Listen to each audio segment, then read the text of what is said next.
Farruko Sexto. Comandante, un saludo desde la Venezuela bolivariana. Él está ocupándose de la reconstrucción de Caracas. Él es ministro de Estado para la reparación ahora en este momento. Pero eso cuesta muchísimo dinero. ¿De dónde sacan los fondos? Bueno. ¿Cuánto cuesta la reconstrucción de Caracas?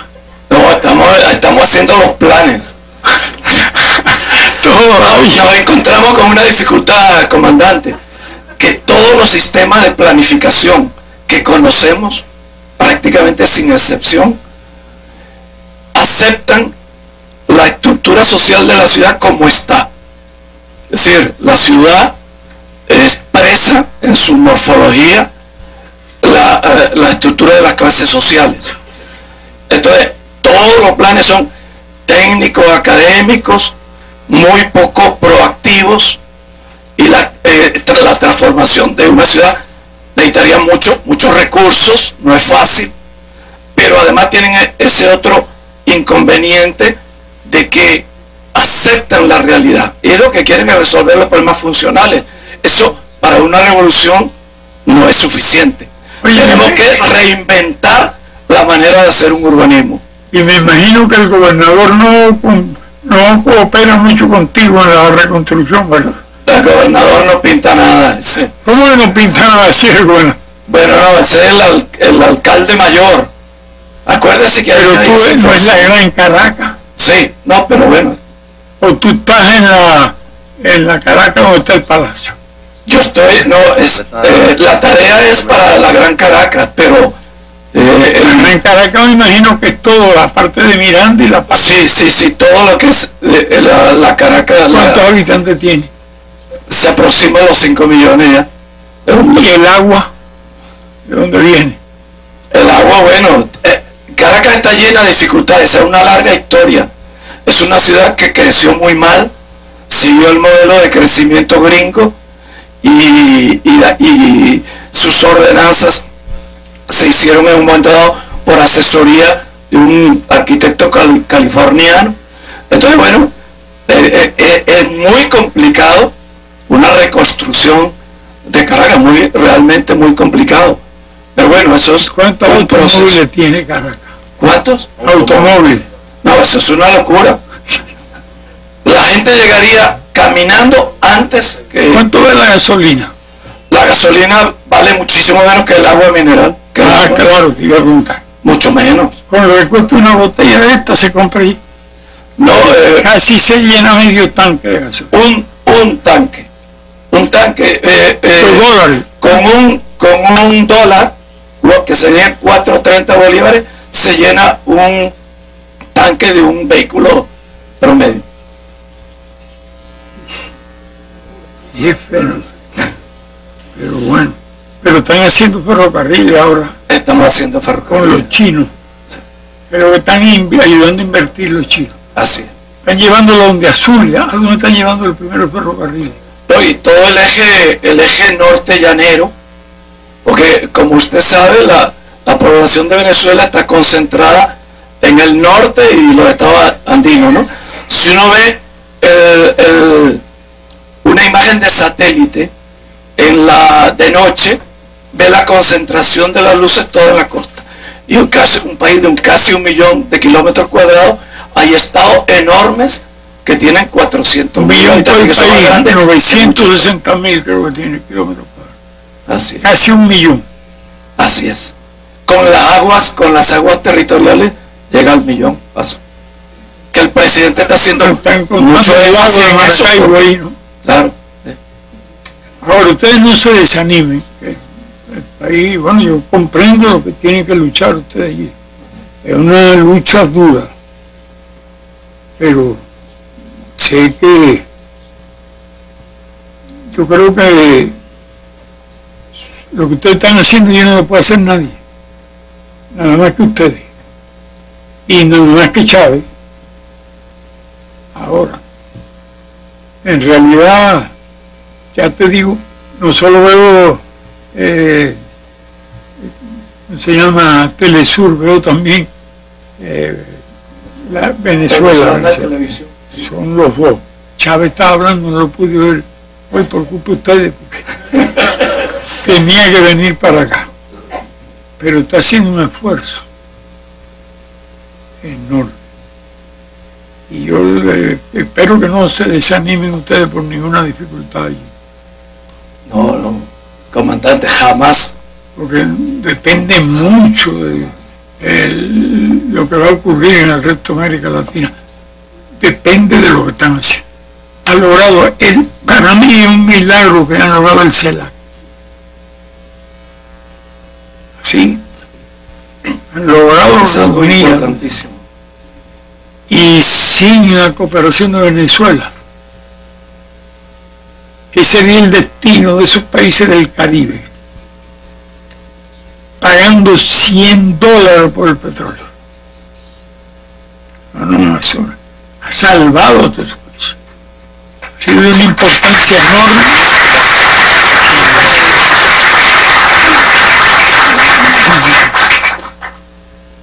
Está haciendo cosas realmente extraordinarias, pero allí también el imperio a dar su batalla. Pero será derrotado. Comandante, ahora oyendo la intervención y el debate, yo recordaba en una reunión con intelectuales y artistas de muchos países también, en Caracas hace unos 6 años, 6 o 7 años, el presidente Chávez nos decía que ya no era un momento de resistencia, que ya no bastaba con fijar una posición, que debíamos abandonar las actitudes defensivas y que era el momento, decía él, de pasar al contraataque. Intelectuales y artistas al contraataque. Entiendo que en la batalla de las ideas él lo hace todo el tiempo, porque es un hombre que su mente no descansa nunca, está siempre inventando, fuerza las cosas, a voluntad increíble. Ya él pensaba así cuando vino por primera vez a Cuba, cuando salió de la prisión. Y bueno, realmente recibió la herencia de la tradición histórica de Venezuela. Y nadie como él puede hacer el resumen ese de los 100 años en que Venezuela fue el mayor exportador de petróleo a lo largo de un siglo, el siglo pasado casi completo, primer exportador. Ahora lo que pagaban por el petróleo los yanquis era, y la pobreza que veía es increíble. Creo que el ejemplo más típico de lo que es la política imperialista en Venezuela lo tiene Venezuela, que de luego el país por los recursos tenía enormes. Ahora, nadie ha hecho, ni ha podido hacerlo tampoco, porque es imposible, lo que él está haciendo. No solo ya en educación y en la salud,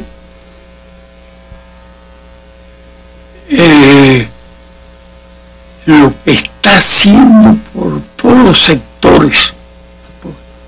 En ningún país, la cuestión del, por ejemplo, la pensión que le ha dado a los hijos sin amparo filial, tremenda.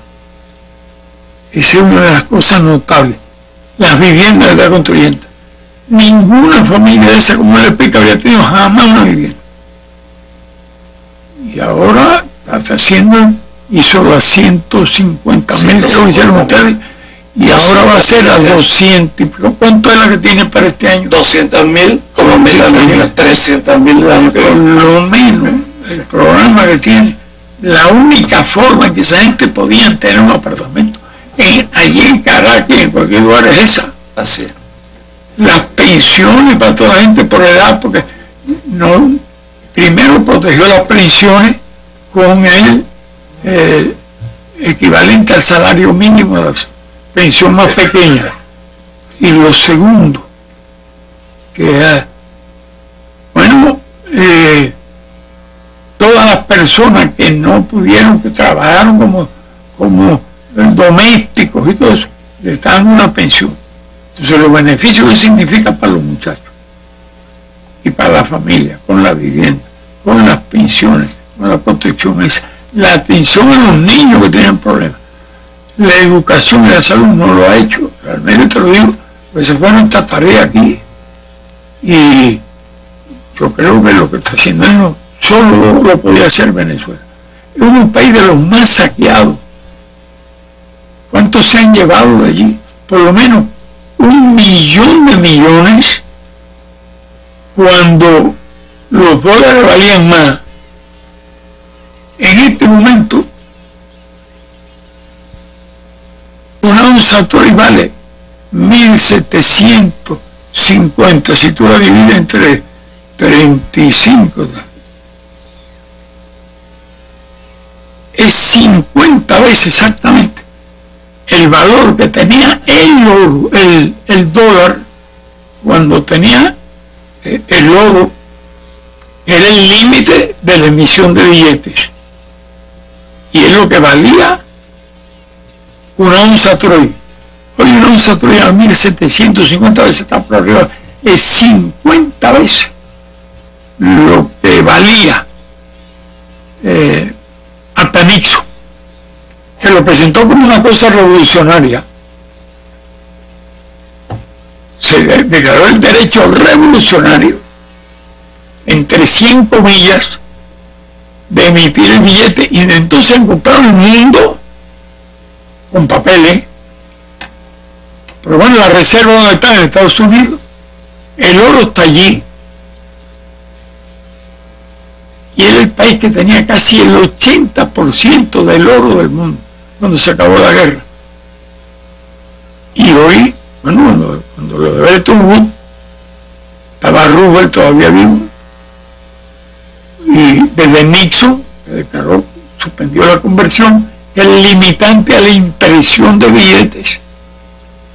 Ahora, si tú lo mides desde este punto de vista, en la época vaya, no quiero emplear una palabra que sea demasiado insultante, aunque la peor de todas, es menos de lo que se merece lo que hicieron allí, la demagogia que hicieron. Desde que el señor Rómulo Betancourt tomó la presidencia, que yo recuerdo, pues coincidió con el triunfo de la revolución y con el viaje que nosotros hicimos a Venezuela. Para darle la gracia estaba el almirante que lo arrasaba, que nos mandó 150 fusiles, y al final, en el mes de noviembre, a mí me obsequiaron incluso con un fusil automático de aquello.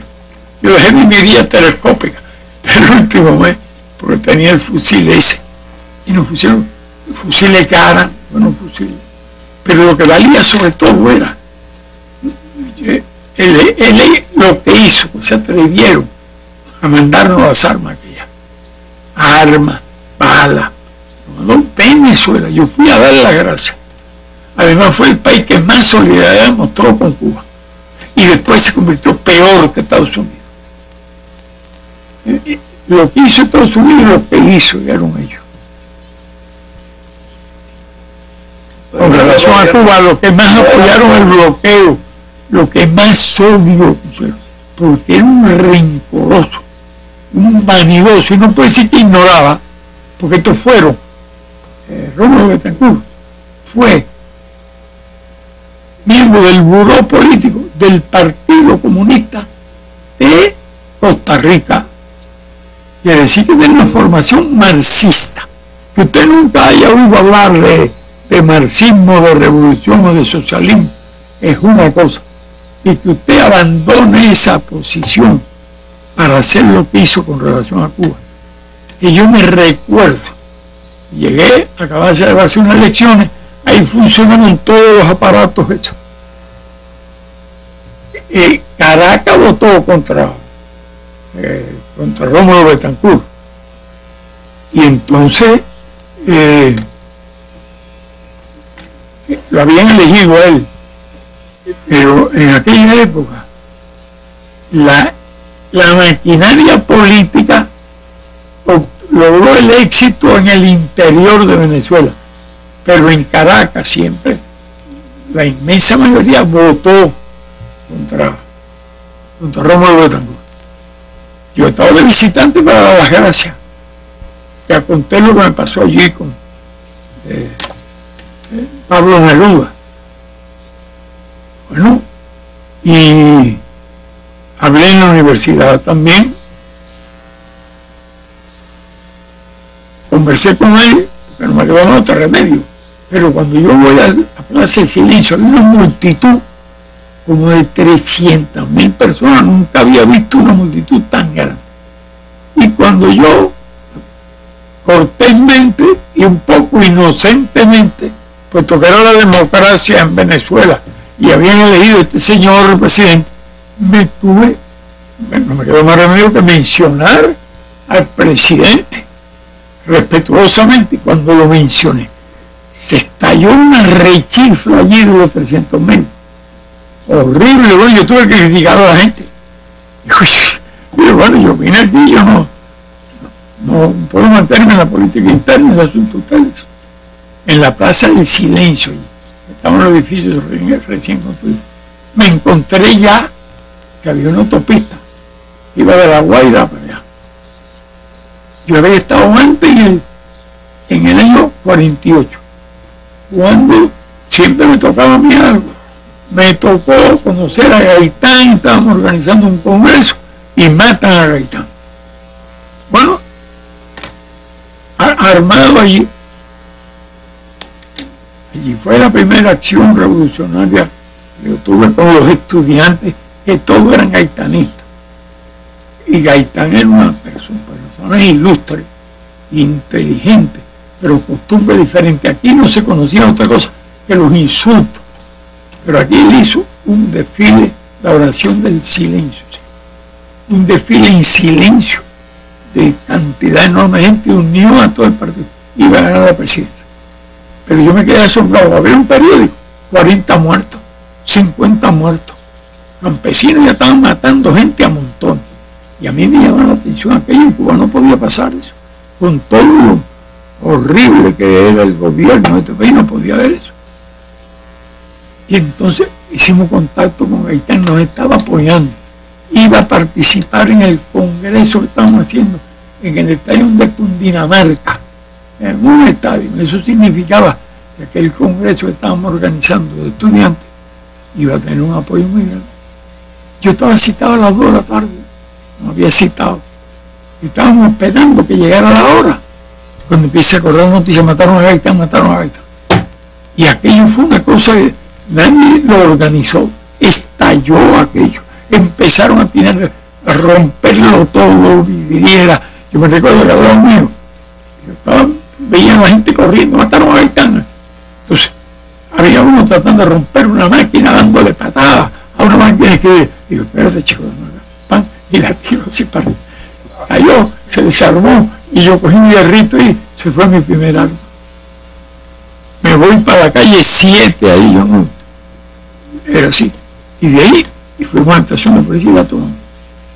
Me pude armar con un fusil, y ya yo era un revolucionario armado, y no era todavía marxista-leninista, era un individuo que tenía un sentido de la justicia, había estado en Cayo Confite ya, ayudando a la liberación de Santo Domingo. Era presidente del Comité Pro Democracia Dominicana, Comité Pro Independencia de Puerto Rico.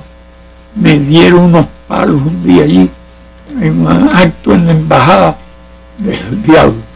Y entonces, los peronistas estaban ayudando, porque tenían su bronca con los yanquis. Nosotros éramos independientes, ¿no? Por las virtudes.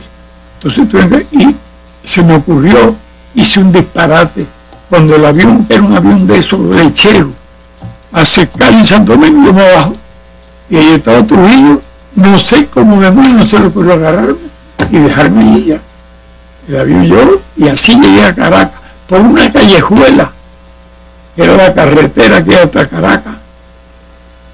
Nunca vi locura más grande que aquellos choferes venezolanos, corriendo por aquella carretera a una velocidad rara, Yo no sabía si llegaba allá. Por fin llegamos.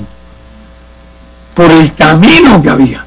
Cuando volví esta vez, una autopista hasta allá, hasta la ciudad. Y entonces ya lo fui a ver, tipo vanidoso, porque por todas esas cosas pasan, el tipo cuando es vanidoso, ambicioso, autosuficiente. Fíjate que eran de la Legión del Caribe, del grupo de países que había apoyado la expedición contra Trujillo. Eran antitrujillistas, teníamos una causa común, el antitrujillismo. Y después que el tipo aquel, caramba, se volvió un enemigo. Por la embajada esa de Venezuela pasaron todos los enemigos, la llenaban de gente a sacar. Fue en Miami primero, antes que Miami empezó la embajada de Venezuela con Rómulo. Un odio que no tenía fundamento, no tenía razón. Eso era los dos lugares donde se reunieron, Miami ese. Bueno, nadie se imaginaba hasta que vino y ocurrió. Pero ya ahí había movimiento revolucionario. El mismo que llevó a Larrazábal. Después un levantamiento de marinos, pero reprimieron muy fuerte. Y que naturalmente nosotros ayudamos. De milagro el Che no fue para Venezuela. De milagro, porque, bueno, el Che era candidato, así. Pero como él estaba pensando en Argentina, y desde México, cuando se enroló, él dijo, lo único que quiero, me dijo, es que cuando se gane la... Mira qué optimismo el del Che, que cuando triunfe la revolución, y él era el médico del triunfe la revolución, no me prohíban a mí. Digo, prometido. Y cuando ya él dio, había hecho todo lo que hizo en Cuba, entonces ya él sabía que tenía que ir, no podía dilatar más, porque él tenía un problema. La vida esa es muy dura, la lucha en las montañas. Y eso tiene una historia larga que no voy a hacer aquí. Pero por la mente me pasó todo eso. La llegada, todo el silencio. Y ahora veo esa ciudad está deformada. Hay que ver los edificios. Yo te digo la verdad. Nadie sabe que a quién se le ocurrió esa loca convertir Caracas en un Nueva York. Es un Nueva York, edificio de 30 pisos, 40. ¡Qué locura, señores! Esa cosa loca le dice todo el mundo, por poco nosotros hacemos también. Porque a nosotros se nos ocurrió hacer algunos edificios, eso, que cada vez que me acuerdo, me siento remordimiento y conciencia de que ya hemos hecho. Porque lo mejor que tiene Cuba es la arquitectura que había. Y La Habana Vieja se salvó completica, y iban a empezar a demolerla. Y ahora ese movimiento se ha extendido por todo el país. Y lo mejor que tiene Cuba es la arquitectura de aquellos tiempos. Y Leal se ha encargado de que haya gente que sepa poner ladrillitos eso. Porque en definitiva, los españoles venían construyendo en la época de Roma los acueductos aquellos, sin cemento. Esa gente no conocía el cemento. Y todavía están esos acueductos andando. Y entonces, bueno, es lo mejor que tiene hoy nuestra capital. Y por suerte no tuvimos dinero para hacer un edificio aquello, sino nosotros llegamos esto de rascacielos de eso. Éramos tan ignorantes, bueno, queriendo resolver el error. Porque lo que nosotros erradicamos en primer momento, pero todos los barrios que había en la... Y le dimos la propiedad a la gente de las casas. Pero cuando le dimos la propiedad a la gente de las casas, nos encontramos que había muchos casatenientes con 200 apartamentos. Pero nos encontramos también que había muchas familias que tenían uno o dos. Y eso, bueno, no se podía parar aquello, ya veo, pero dijimos, había que cumplirlo. Pero le mantuvimos a toda aquella gente que tenía uno o dos de casas el ingreso que tenían por esas casas. Y le dimos a la gente a las casas. Así que como obra social se hicieron todas esas medidas aquí, y desde luego creo que eso fue lo que le dio fuerza a la revolución. Luego aquí la burguesía se puso del lado de Estados Unidos. Pero además había mucho desempleo. Entonces, había gente que no estaba contra la revolución, pero iba a buscar un empleo en Estados Unidos, como hoy van los mexicanos, por millones. No se sabe cuántos millones de mexicanos están allí, cuántos centroamericanos. Eso tiene una consecuencia funesta. En México están muriendo todos los años 12.000 gente víctimas del tráfico de drogas y de las pandillas, con muchachos de 15 años matando. En mi época, cuando nosotros salimos allí con el Granda, no había droga. El problema de la policía era el comercio, el contrabando. Pero bueno, ahora es terrible lo que pasa. Porque en Honduras mueren casi 100 personas por cada 100.000 habitantes al año. Y los otros están en 80. Entonces, esos países en Centroamérica, aquí la cifra de 5. Y creo que subió un poquito, porque todo esto medio influye. Ahora, allí le mandan las armas. Es el mercado ideal de la droga. Y hoy los mexicanos, la maíz que consumen, que antes la civilización mexicana se hizo a base del maíz, es americano, con el Tratado de Libre Comercio asociado ahí. Todo el maíz para los animales, para leche, carne, viene de Estados Unidos. Los automóviles los fabrican allí, pero en Estados Unidos los mandan de uso casi nuevo a 1/3 del precio. Entonces no hay ni mercado para lo que lo hacen. México es el ejemplo de las consecuencias del Tratado de Libre Comercio que Venezuela impidió. Si no es por Venezuela, los yanquis le cuelan mucho y le cuelan el Tratado de Libre Comercio. Lo cuelan en América Latina. Esa es la verdad. Y entonces ha venido luchando con dos. Ya cuando él viene aquí, no, claro, tenía las ideas básicas de lo que quería, pero bueno, no había desarrollado todo eso. Pero él, bien, su lucha fue por hacer una constitución nueva. Él jugó sobre la moribunda constitución, hizo una constitución nueva, muy legal, ganó las elecciones. En cierto momento tal vez se propuso objetivos más allá de lo que se podía.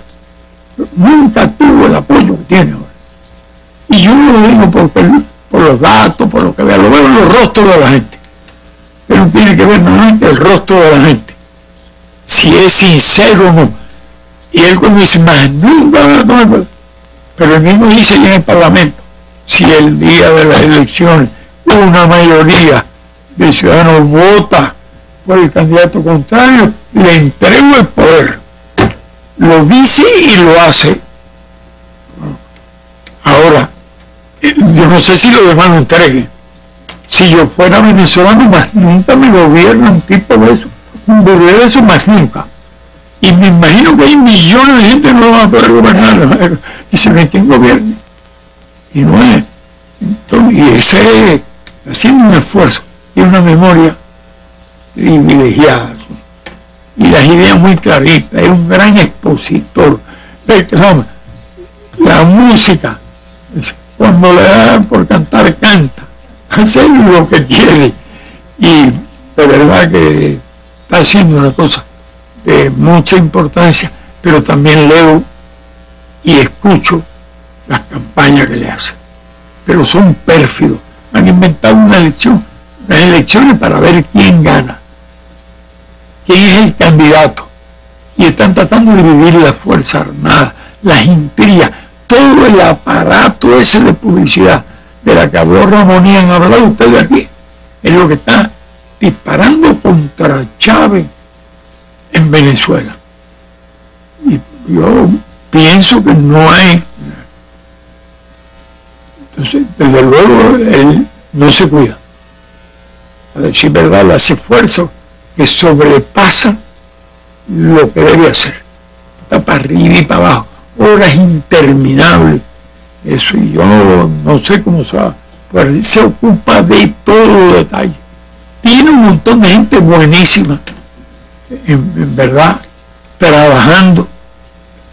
Y es una batalla dura, porque lo que es una burguesía es rica, que además se metieron en las universidades privadas y todo eso. Tienen todo el dinero, pajarito volando, no le falta nada. Y yo lo veo en acción. Cuando uno quiere ver una burguesía en acción, tratando de barrer un gobierno con el apoyo de Estados Unidos. Porque ya lo hicieron cuando el golpe, un momento tremendo, le dieron el golpe, lo metieron preso, no lo mataron de milagro. Y luego cuando habló, conversó, la buena voluntad de resolver pacíficamente, volvieron a hacer lo mismo. Dispararon el paro petrolero, fue un crimen, una burocracia enorme, con medios técnicos administraron, pararon la refinería. Él pudo abastecer ese país con la ayuda del ejército y sin los medios necesarios, buscando los caminos y abastecieron el país de combustible. Hay que ver lo que significó eso. Para Cuba ha sido una ayuda tremenda, muy importante. Ha sido solidario con nuestro país y nosotros hemos sido solidarios con ellos totalmente. Entonces nos hemos ayudado, pero él no ha sido de una gran generosidad. Solo nosotros ha ayudado a los países del Caribe, a Nicaragua, a otros. Es la verdad. Y es con muchas cualidades. Y es líder de ese país. Ahora, es una de las páginas de los acontecimientos a lo largo de este año hay que observar. ¿Qué va a pasar? Me alegro muchísimo que tú hayas podido venir a explicarnos esto aquí. Y quiero decirle, este reconocimiento, y tú no te desanimes. No. Ni haga edificio eso. Muchas gracias, comandante, por sus consejos, sus opiniones, sus reflexiones, su ayuda. De verdad, el pueblo venezolano estima al pueblo cubano, estima la revolución, lo estima a usted de una manera muy especial. Muchas gracias por todo. Yo quería preguntarle, ya me dio la palabra, sí, para preguntarle, según usted, ¿qué significa ir al contraataque? Si en algún momento ha utilizado eso. Es una palabra. Gracias. Él lo dice en el contraataque. Bueno, yo como táctica, nosotros usábamos mucho el contraataque. Yo he conversado mucho haciendo historia. El libro ese que salió, nos daba la primera maqueta, la mandamos, pero lo ha reclamado. Dice que aquella era una primera maqueta. Pues tengo que mandarle ahora. No se lo hemos mandado todavía. Él está muy ocupado en estos días, porque en estos días tiene a la elección esta que están planeando allí. Vamos a ver qué pasa. Pero tiene muchos libros. Allí tiene como 20 libros editados con motivo del 20 aniversario. Y tiene una poesía muy bonita que dedicó a la abuela. Y la declama, y es una de las cosas más emocionantes. Y es líder de verdad. Él no era paracaidista. A él lo estaban tratando de fastidiar, ¿sabes? Él hace la historia, porque lo estaban provocando. Y luego, la verdad es que como esto tenía un apoyo tremendo, muy grande el apoyo del demás. Y luego salió, le pasó un poco como a nosotros, pero él siguió el camino que tenía que seguir, y nosotros también el que teníamos que seguir, porque él había salido del ejército. Y dice que hubo un momento en que estaba tan desesperado que casi se iba a ir con la guerrilla, pero el papel de él era allí dentro del ejército y revolucionar el ejército, porque era gente humilde. Eso no eran como otros, no quiero mencionar, pero no quiero ayudar a los yanquis nada, porque en todo hay un germen, en cualquiera de los ejércitos hay un germen de los que no van a seguir ese camino, porque es que les dicen, los enseñaron a torturar, a desaparecer gente. Los crímenes más grandes que se han cometido en este hemisferio, no hay país que haya escapado. ¿Qué le pasó a México? ¿Qué le pasó a Nicaragua? ¿Qué le pasó a Panamá? ¿Qué le pasó a Honduras? Hay que ver las ocupaciones que hicieron. A México le quitaron más del 50% del territorio, el más rico en oro, en combustible, en petróleo. Después, bueno,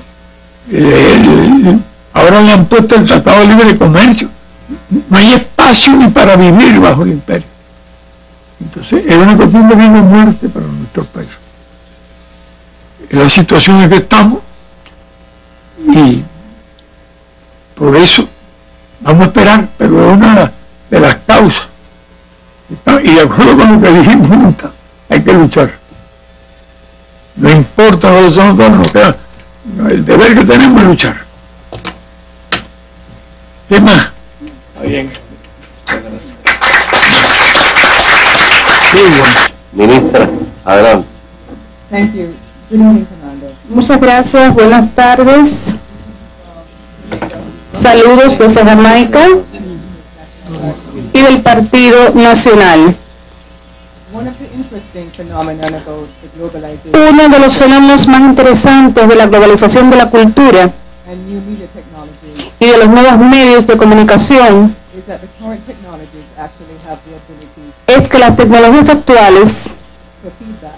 tienen la capacidad de la retroalimentación. And one of the most impressive initiatives that I've seen in Cuba Una de las iniciativas más impresionantes de que hemos sido testigos en Cuba is the computer science clubs that are actually around the island, son los clubes de computación que existen en toda la isla, where young people actually have the ability donde los jóvenes to interact with the internet and other computer tienen la posibilidad de interactuar con la internet y con otros medios de la computación.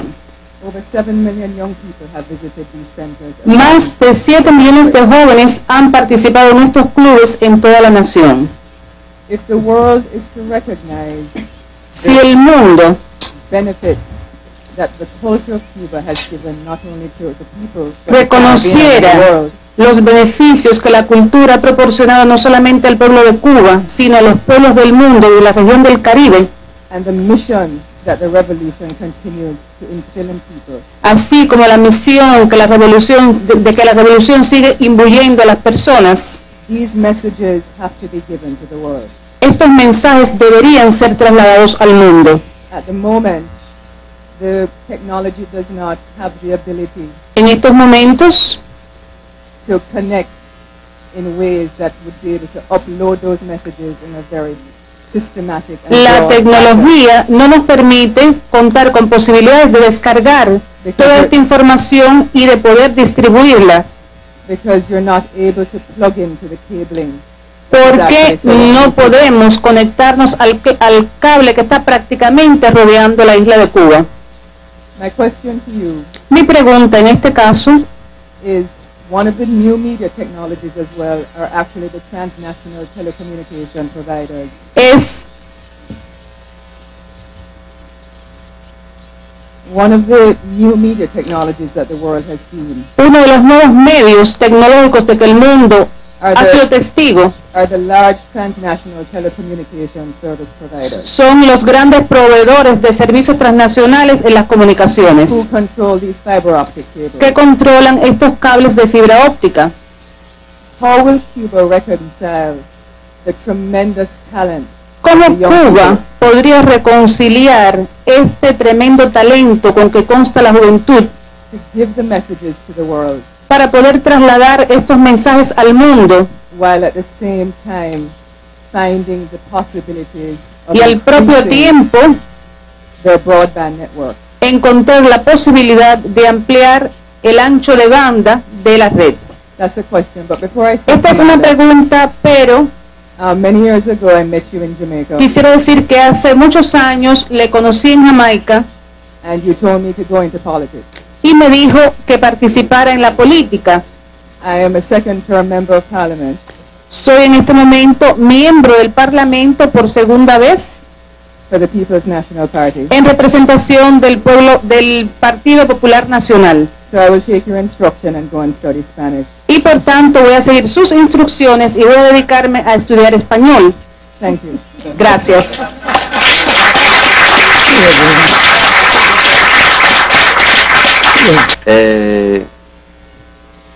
Erika Silva, ministra de Cultura de Ecuador. Adelante, Erika.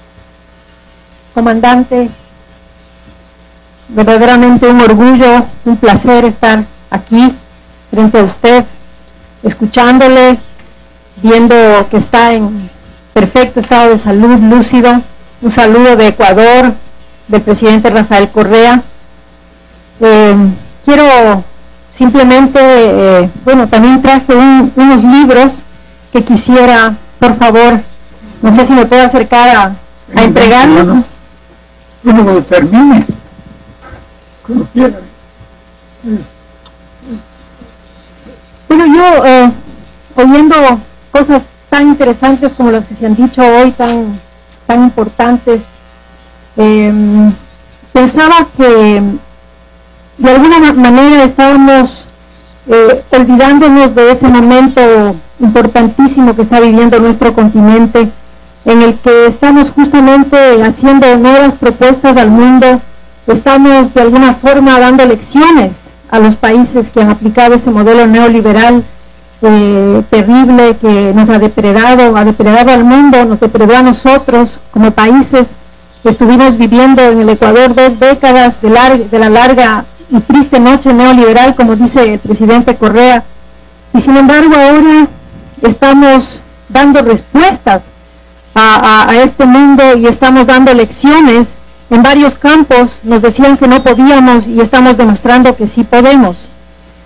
Quería compartir con ustedes una importante propuesta que el gobierno nuestro ha hecho al mundo a propósito de la preservación del medio ambiente. No es un discurso solamente lo que hace el Ecuador en la Constitución, cuando propone en la Constitución el modelo del buen vivir o el summa causa. No es solo una propuesta utópica, sino que estamos planteándole al mundo y especialmente a los países, a las potencias industrializadas, la propuesta N, emisiones netas evitadas, ¿sí? Que también le conocemos en nuestro país como la propuesta del Yasuní IPP. El Yasuní IPP.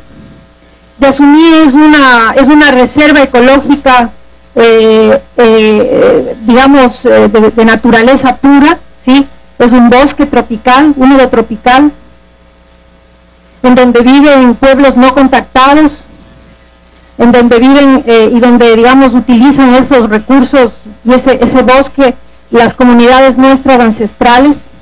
Y lo que estamos planteando es dejar esa porción, esa pequeña porción de bosque sin explotar el petróleo que hay ahí. Hay millones de toneladas. ¿Qué extensión tiene eso? Ese es exactamente el tamaño. Yo sabía que me iba a hacer esa pregunta. Yo sabía que iba a hacerle la pregunta.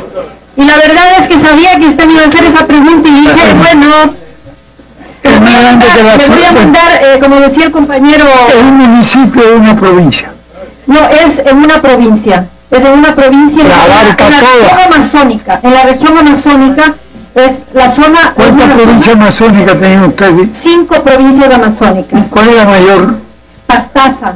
¿Cuántos kilómetros cuadrados tiene? Bueno, tiene más de 1 millón de hectáreas, ¿no? De más de 1 millón de hectáreas. 300.000 hectáreas, sí. ¿Y el 1000 kilómetros mayor? Esa es la mayor. No, está en algunas provincias del norte, más del norte. Sí. ¿Algunas o algunas? Sí, en 2 provincias está. Sí, y no es mayor, no es más de 10.000 kilómetros, ¿está bien? ¿Qué extensión tiene Ecuador? 256.670 kilómetros cuadrados. ¿Es medio de Cuba? Le va a dar algo de historia. Perfecto. Lo que estamos planteando es... ¿De qué viven actualmente los que viven allí, los campesinos? Bueno, ahí hay petróleo, ¿no? Hay petróleo, También las poblaciones ancestrales viven muchas de la economía ancestral, digamos, no son horticultores, son cazadores y también trabajan eventualmente en las empresas petroleras, ¿no? Y también se dedican a la explotación maderera. ¿Cuántos habitantes tiene la zona esa? Bueno, es una zona con población, digamos, es una zona muy poco densamente poblada, con baja densidad poblacional. Exactamente, pues, una idea muy bonita. No lo puedo decir. Pero lo interesante, comandante y compañeros y compañeras, es la propuesta que estamos planteando, y es dejar enterrado el petróleo que hay ahí en esa zona, ¿sí? Que en términos económicos representa para el Ecuador 7.000 millones de dólares, ¿sí? A cambio de una compensación. ¿Pero de cuáles dólares? ¿De los de ahora o de los de antes? De los de ahora. ¿Son de ahora? Sí. Bueno, sí. Si tú lo divides entre 50, son 30, ¿cuánto? 100, 150 millones de la época de Nixon. Más o menos. Dice que 7.000. 7.000 millones de dólares. Mejor están guardados allí. Sí, 7.000 millones de dólares es lo que dejaría de percibir el Ecuador, pero al mismo tiempo dejaríamos de emitir al ambiente, a la atmósfera, dejaríamos de emitir millones de metros cúbicos de dióxido de carbono. Entonces, en ese sentido, van a cambiar petróleo por salud. Exactamente, vamos a cambiar petróleo por oxígeno, pero a cambio de una compensación equivalente al 50% de lo que dejaríamos de percibir. ¿Y quién le debe dar? Los que quieran aportar a esta iniciativa en el mundo. De cualquier lugar del mundo. Exactamente. El problema es que ahorita el presidente dio como plazo, este año 2011 teníamos que reunir 100 millones de dólares. Sí, hemos reunido un poco más, pero tenemos 11 años para recoger los 3.600 millones de dólares. El problema es que no se encuentra mayor receptividad por parte de los grandes países industrializados, ¿no? Y en realidad son ellos los que tienen que pagar, son los que emiten más. Pero ahora están sacando el petróleo de ahí. No. Ese petróleo está ahí intocado. Y es una causa nacional eso, ¿no? Es una causa que además está relacionada con el summa causa, o sea, el buen vivir que estamos planteando como un nuevo modelo de vida, ¿no? Para el Ecuador. Y en ese sentido, pues yo quería compartir con todos y todas aquí esta iniciativa que se llama Iniciativa M, Emisiones Netas Evitadas, que creemos que así como los países industrializados compensan a aquellos países que no deforestan, también deberían compensar a aquellos países que dejan de emitir, ¿no es cierto?, dióxido de carbono y gases a la atmósfera. Eso es todo. Gracias. Jorgelina del Salvador, adelante. Mi nombre es Jorgelina Cerdito, soy centroamericana de la República de El Salvador. Sí. Antes de pedir la palabra me pensé mucho qué es lo que iba a decir, cómo podía aportar desde mi persona, desde mi país, desde mi territorio y región centroamericana a este foro, a este encuentro de intelectuales. Y en ese sentido, pues, me la he pasado escuchando, pensando, reflexionando sobre eso, y digo, de lo que yo puedo aportar en realidad desde nuestra experiencia, no podemos hablar desde ningún otro territorio, sino desde el territorio justamente de la sensibilidad, de la intelectualidad y de la experiencia vivida.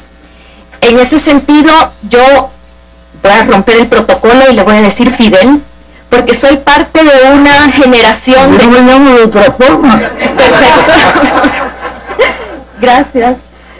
Porque soy parte de una generación de los que fuimos los niños y las niñas que vivimos, que crecimos durante el conflicto armado en mi país, y que parte de estos niños y estas niñas crecimos sintonizando Radio Habana Cuba en la clandestinidad, y era un poco aquella situación de Fidel dijo esto, Fidel dijo lo otro. Entonces para mí es como decir, bueno, hoy le puedo decir acá frente a frente, Fidel, bueno, muchas gracias. Yo crecí un poco también, viví un poco esa misma experiencia.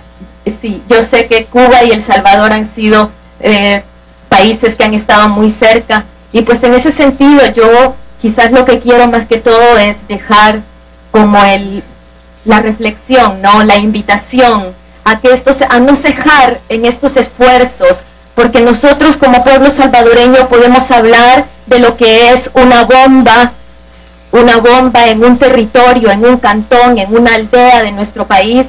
Nosotros podemos hablar de lo que es la clandestinidad, podemos hablar lo que son las guindas, que es el hecho de salir corriendo de nuestros lugares de procedencia con la ropa que tenemos puesta, las mujeres con los hijos en brazos, pasarse el río. Sabemos lo que son las masacres, los desaparecidos, sabemos y conocemos, unos más, otros menos en carne propia, pero como resultado de un proceso histórico, somos pues todos y todas quienes hemos vivido esta situación.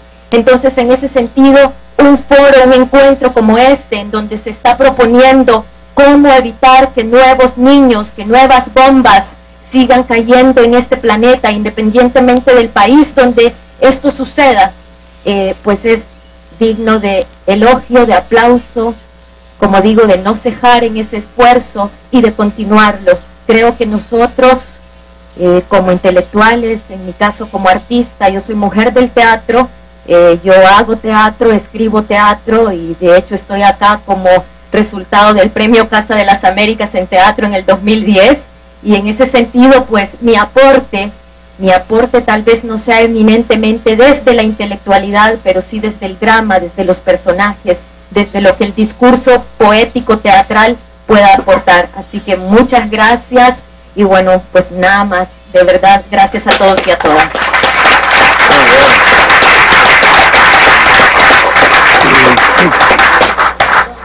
Lo tenía aquí en la mano. Sí, lo tenía aquí en la mano porque lo iba a olvidar. Yo estoy viviendo en casa de aquí en el periodo que estoy acá en Cuba, en casa de mis colegas de la embajada, y anoche que me dieron la noticia que yo iba a estar ahora en este foro, la niña de 11 años que habita esta casa se emocionó tanto que le mandó una cartita y yo le prometí ver cómo hacía para hacérsela llegar. Así que me gustaría entregar esto porque sí creo que la voz de los niños y las niñas debe ser escuchada. Muchas gracias.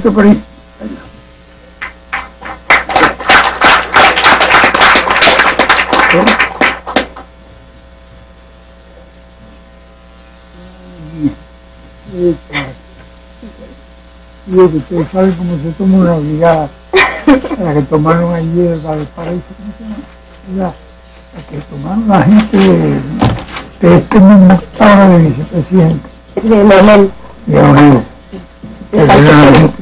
Que con unos cuantos explosivos tirando un lado, liquidaron una brigada. Yo sé, tenemos toda esa historia. Muchas gracias. Stephanie se lo manda.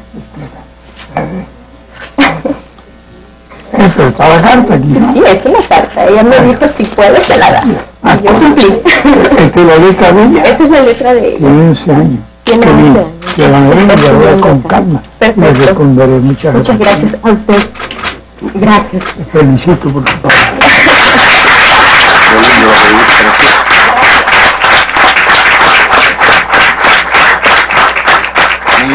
Miguel Bonazo, comandante. Por fin. La verdad que hace mucho tiempo que te lo veía, como 5 años. Calculo. Pero fue culpa tuya, porque tú no. Bueno, anduve ahí con algunos líos, haciendo la ley de bosque, la ley de glaciares, pero bueno, lo importante es verlo y recordar algunas cosas en común extraordinarias. Yo le vi a usted dedicarle un libro a una maestra santiagueña en la tribuna antiimperialista, en la que puso con gran esperanza en los jóvenes y en que el mundo siga existiendo. Sí, entonces ¿cuánto tiempo hace? Y fue en el 2006, en febrero del 2006. Un concierto de rock que hicimos bastante heterodoxo, que Abel, mi gran amigo Abel Prieto, entrañable amigo, se acuerda del lío que hicimos hoy. Pero al comandante le gustó jugar terrorismo. Bueno, ahora gracias a la generosidad aquí de Zuleika Romay también, que ha editado una novela que se llama La venganza de los patriotas, sobre la independencia sudamericana, pero en clave de Dumas, de capa y espada, con Bolívar, venganza de los patriotas. Es una especie de thriller político, una gran novela.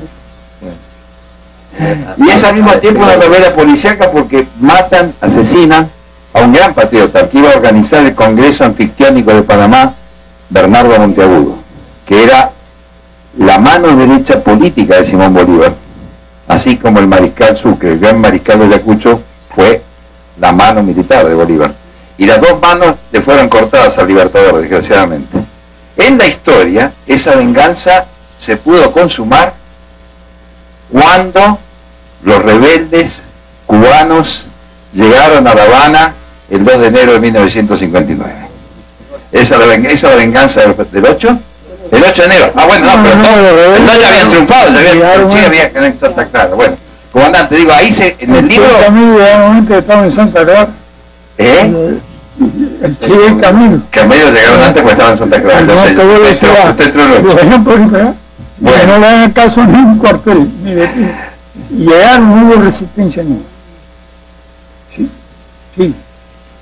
Yo recuerdo algo que se suma y se complementa con esa gesta heroica que para mi generación ha sido la Revolución Cubana como maestra, como doctrina. Y fue verlo a usted una madrugada sumamente preocupado por el terremoto de Pakistán. Y imaginar como un... ¿Ya había tenido el accidente? Sí, ya usted lo había tenido, sí, como... Estaba aprendiendo a escribir otra vez a mano. Sí, sí, ya lo había tenido. Y yo me acuerdo que usted en la madrugada estuvo siguiendo atentamente qué es lo que hacía una brigada solidaria de las tantas que ha enviado Cuba a todos los lugares de la tierra.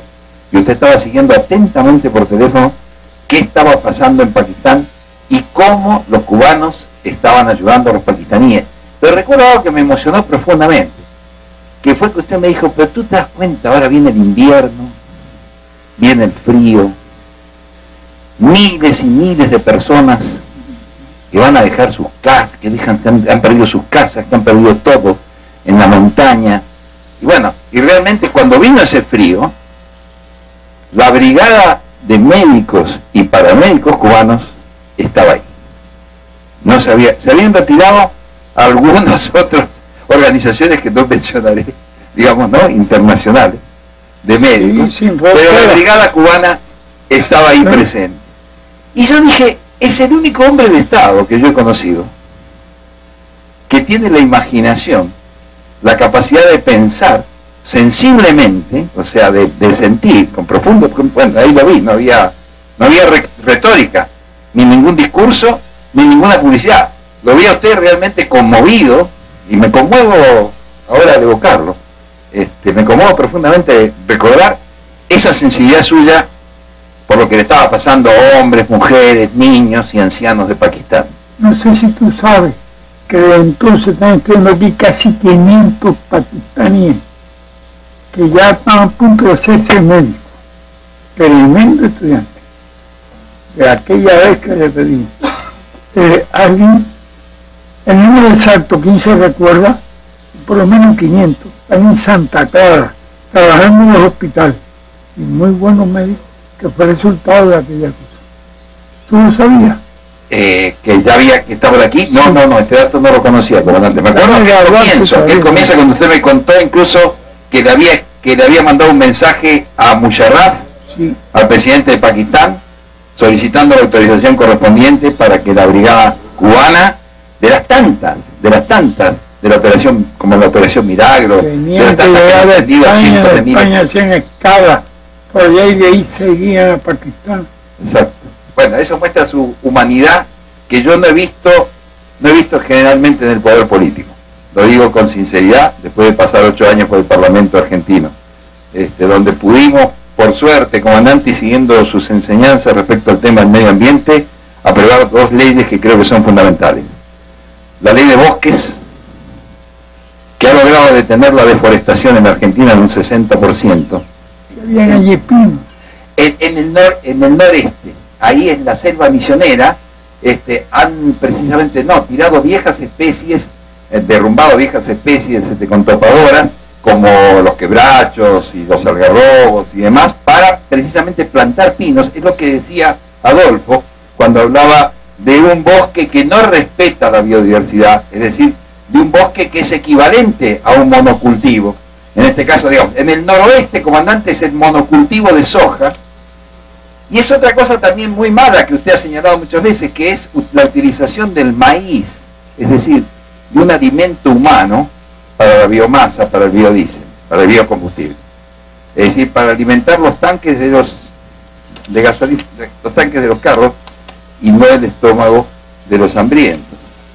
Yo creo, respetando además la inmensa cortesía que ha tenido usted de permitirnos el uso de la palabra, y yo sé que nos escucha con gran sinceridad y con gran atención, como lo he visto hacer. Si va a escribir un artículo. Voy a escribir, me comprometo desde ya con todo gusto, comandante, a escribirlo dando la cifra, los elementos correspondientes. Diría una sola cosa, ya que este encuentro se llama Por la Paz y la Preservación del Medio Ambiente. Creo que la lucha antiimperialista pasa en gran medida hoy por la preservación de nuestros recursos naturales y por la preservación del medio ambiente. ¿Cuántos kilómetros cuadrados tienen ustedes? 2,5 millones. 2.800.000. ¿Cuánto terreno agrícola tiene? Y nosotros tenemos, o sea, en el caso de los bosques, le puedo dar las cifras que se habían reducido. A comienzos del siglo XX teníamos 150 millones de hectáreas que quedaron reducidas a 30 millones de hectáreas de bosques nativos. O sea, la Argentina ha sido rasurada. 30 millones de hectáreas quedan. Esas son las que hay que preservar. ¿Qué área tiene usted de vino? El vino de Mendoza. Tenemos, bueno, la provincia, gran parte de la provincia de Mendoza que corre peligro justamente si se deroga una ley provincial que está en contra de la mega minería a cielo abierto con uso de cianuro, que podría poner en peligro justamente esos excelentes vinos que constituyen un artículo fundamental de exportación. Me ha regalado un vinito por allá. Un vino de Mendoza. Bastante bueno. ¿Sí? Cabernet. ¿No? ¿No? Malbec. A ver, sepa. Creo que mi instituto tiene que ver con la producción desarrollada por Mendoza. Y yo le decía a Chávez en broma, mira Chávez, no te pongas a producir vino aquí, haz una inversión en Mendoza. Muy bueno. Comandante, es un muy buen consejo, porque usted sabe que desgraciadamente el 70% de la producción vitivinícola de Mendoza está en manos de compañías extranjeras. La desnacionalización que se está produciendo en toda América del Sur tiene que ver justamente, yo creo, con un retorno a una época previa a la independencia, que es la primerización de la economía, el extractivismo, la megaminería a cielo abierto con uso de cianuro, la sojización del campo, es decir, la diversidad productiva ha quedado encerrada prácticamente en un bicultivo. Argentina en este momento produce fundamentalmente soja y maíz. En caso tiene más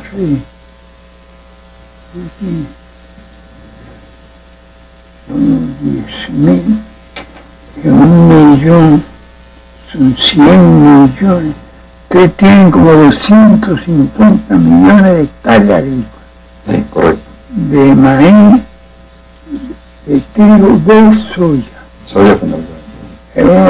Son los principales productores y exportadores de aceite. Así es. Y de harina de soya. Así es. Ahí sí, correcto. Cosa que está en manos de 6 grandes. Maíz, leguminosa también. Sí. Carne, leche. La carne ha descendido muchísimo la producción. Ustedes se la comen. No, bueno, aparte que nos comemos unos bifes, pero digo, como las crían a las vacas ahora mucho en feedlot, comandante, ha bajado, debo decir que ha bajado la calidad de la carne argentina. Era mejor cuando las vaquitas luego podían pastar naturalmente, aunque desgraciadamente pastaba de los grandes campos de Venezuela. Perdón, comandante. Si la están mandando para Venezuela. La carne ha aumentado muchísimo. Y tú sabes que va creciendo la masa ganadera en Venezuela. Qué bueno. Ya está como en 17 millones. Qué bueno. Eso está funcionando bien, no está muy repartida. Ellos lo que están atendiendo es la cosa técnica. La raza, la inseminación artificial, trabajando bastante. Qué bueno. Y va bien. Sí. Comandante, no, decía que creo que es importante debatir y pensar, los intelectuales, la contradicción que existe entre el desarrollo, la necesidad de nuestros pueblos de tener, digamos, nuevos puestos de trabajo, de estar empleados, sobre todo en las regiones pobres, pero no gastar algunos recursos esenciales. Algunos son renovables pero escasos, como el agua. Es un problema crítico, digamos, el tema del agua en las provincias áridas de la República Argentina. Por eso hicimos la ley de glaciares, porque fue justamente para proteger el nacimiento de los ríos de montaña, que surgen de las áreas periglaciares y que finalmente, como diría el poeta, son los ríos que van a dar a la mar, que es el morir, digamos, unos ríos que finalmente van hasta el océano, que recorren varias jurisdicciones. Ha sido una batalla dura y todavía la estamos librando porque hay una compañía extranjera vinculada a la Agencia Central de Inteligencia de los Estados Unidos y a George Herbert Walker Bush, que se llama Barrick Gold, que presentó ante la justicia de la provincia de San Juan amparos ante un juez federal, y esto se está debatiendo ahora en la Corte Suprema. Y usted tiene un río que tiene truchas por Bariloche. Así es. Bien. Que es un norteamericano, yo lo conozco, el que compró ahí en el río que muy buena la zona esa. Yo me acuerdo que estuvimos ahí, que hubo una reunión cuando estaba Cardoso, el brasileño allí, dirigiendo aquel país. Y esa vez cuando salí de allí de Bariloche, que iba para Colombia, tuve que hacer escala en una base aérea donde estaban los pilotos que combatieron contra los ingleses, y lo tenían todo allí, los cuadros, todo. Fueron muy atentos, me enseñaron todo. Por cierto, comandante, esta mención que usted hace, si me permite, alude curiosamente, como siempre, digo, sus intervenciones son realmente muy atinadas y proféticas, alude a lo que estamos viviendo en este momento, que es una nueva agresión colonial de Gran Bretaña. El Reino Unido está militarizando la zona. Denle la gracia al primer ministro conservador que está allí, porque le está haciendo un gran favor a América con eso. Porque allí no le queda más remedio que negociar, irse, porque es tan descarado el despojo aquel, que se ve el imperio y mandaron el barquito, ya no viene portaaviones. Sí. Un destructor el que mandaron, y un príncipe que pilota, un helicóptero amarillo allí. Comandante, pero acá es tan gracioso que ha dicho que los colonialistas somos los argentinos. Sí. Sí. Salvo en el tema del tango, no somos muy colonialistas. Los yanquis no están muy felices seguramente con las cosas de sus aliados. No. Ahora, yo creo modestamente que habría que tratar de aplicar una sanción, o sea, la solución evidentemente no es la guerra que hicieron. No es guerra, claro, pero hay que tratar de presionarlo. Exacto, y hay una manera de presionarlo. Hay una ley, la 26.569, que establece que las compañías británicas que operan en las Islas Malvinas no pueden operar en el continente argentino. Yo creo que sería muy bueno que esa ley, votada por unanimidad por ambas cámaras del Congreso, se utilice y sean sancionadas las compañías británicas y el Banco Barclays, que curiosamente está en los dos lados del mostrador. Es el negociador de los acreedores y es el negociador de Argentina como deudor. Pero ya Pinochet no está tampoco allí, que fue el que los ayudó. Así que tienen que usar Chile de base para mandar los aviones allá. Correcto. Dice, estaban desesperados cuando en Uruguay no dejaron que te llegara el barco aquel que iba para allá. Ellos están, pero están que no tienen nada que hacer, y es el único que lo queda. Comandante, le agradezco como siempre y cierro con esto para darle permiso a los otros compañeros. Cierro con su solidaridad, su apoyo solidario a la causa de Malvinas, que es una causa por la cual reiteraremos una y otra vez la consigna de la Revolución Cubana: patria o muerte, venceremos.